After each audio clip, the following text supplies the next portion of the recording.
Para onde estão sendo levadas quase todos que estão falecendo da Covid-19?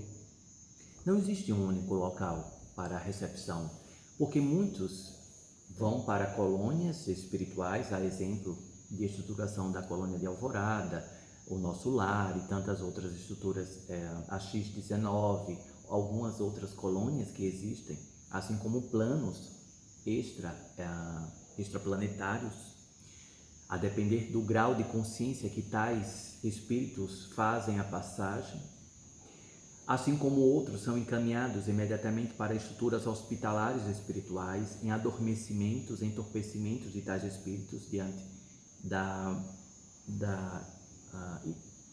consciência ainda não está preparada para compreender todo o processo vivenciado, quer seja por crenças religiosas, quer seja por haver um abismo em tais compreensões da espiritualidade.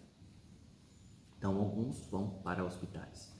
Tantos outros ficam ainda inebriados no aprisionamento ali da matéria dos seus corpos. Geralmente, pessoas que estão muito apegadas, como eu falei, aos prazeres tão somente materiais, vivenciam um apodrecimento de tais corpos e ficam em processos obsessivos de tais corpos, de tais corpos, de tais corpos, de tais corpos, para os próprios aprendizados, pela inconsciência deste plano espiritual que já faz parte tal pessoa.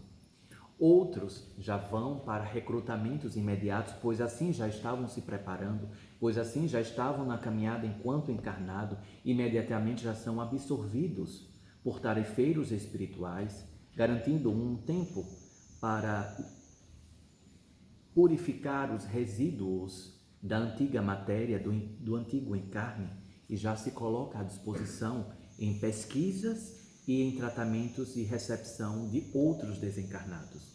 Já são quase que trabalhadores espirituais encarnados que somente fazem a passagem para mudar a faixa vibracional. Certo. Perguntaram aqui, algumas crianças estão nascendo com uma mancha assim no terceiro olho. Isso já seria um sinal de alguma coisa diferente nessas crianças? Uma mancha vermelha? Não posso dizer de forma geral, não é? Alguns são estruturas da própria epiderme, dentro da ressonância corpórea física mesmo. Outros podem sim ser algum tipo de sinal de algum despertar destas crianças que trata aí de ser observado durante os próximos 24 meses, principalmente aos que já nasceram. Qual a falange de Chico Xavier? Perguntaram aqui. Chico Xavier, um grande mestre que vocês tiveram encarnado, de altíssimo calibre espiritual. Não existe efetivamente uma falange. Chico Xavier já está integrado a dimensões. Entende, filho? Sim. Não existe uma única fagulha, como se virasse uma poeira cósmica, uma poeira consciencial de tamanha evolução que é, e integra-se ao todo, potencializando algumas colônias em aprendizados, em saberes, mas não existe uma única, mas sim esse pulsar de consciência que vibra, porque é preciso que vocês entendam que alguns espíritos, a depender do seu grau evolutivo, não ficam plasmados como um Chico Xavier.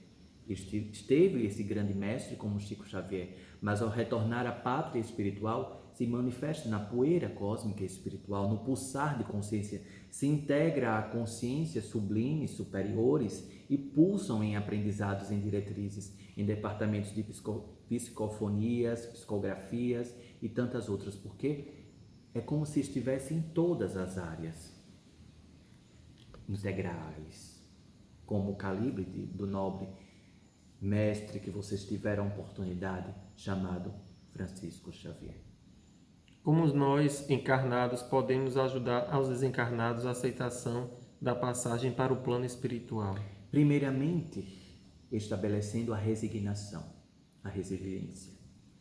A resignação no sentido de que está no propósito espiritual, não caindo em altos flagelos em termos de embrutecimentos, de questionar os desígnios de Deus, Pai, Mãe, Divina Consciência.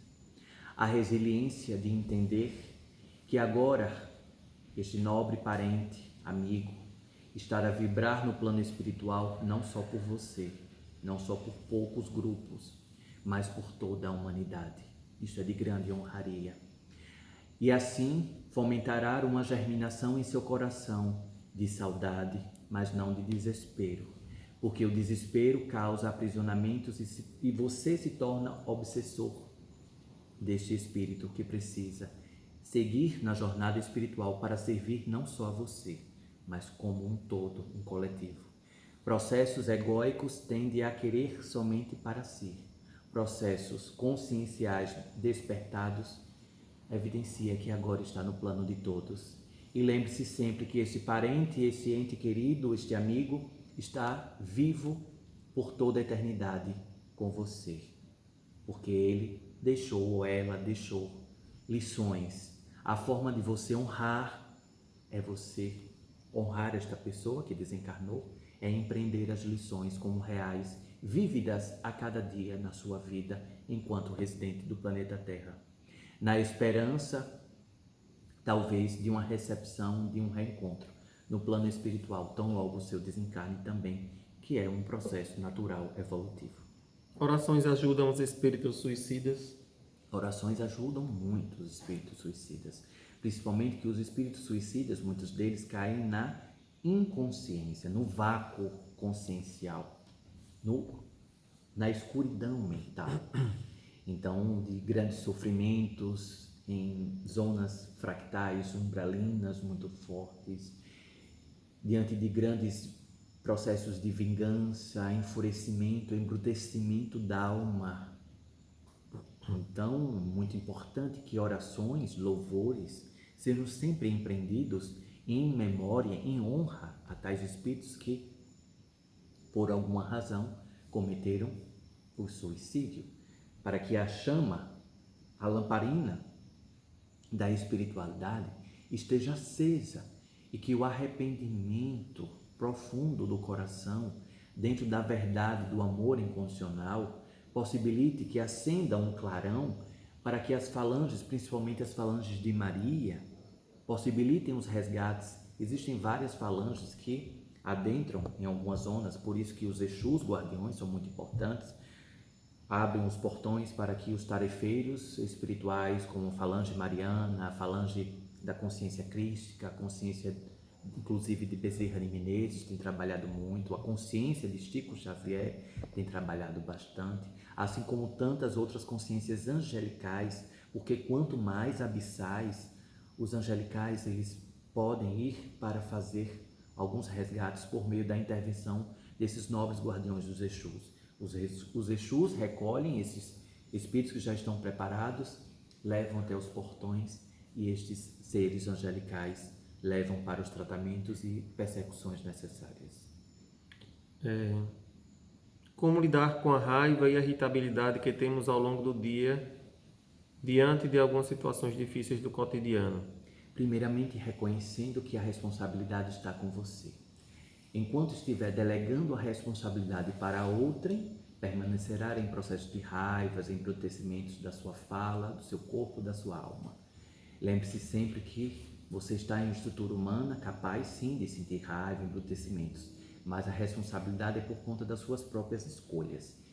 Enquanto estiver delegando para o outro as culpas, buscando culpados para as suas dores, você estará aprisionado em uma consciência pequenez. Quanto mais você assumir as suas responsabilidades por meio do caminho do autoconhecimento, despertará para esses nobres sentimentos, sendo colocados como molas que te impulsionam para despertar dos aprendizados, do que estar a aprender, visualizar campos positivos e não fixar a sua mente em campos negativos, que isso te aprisiona.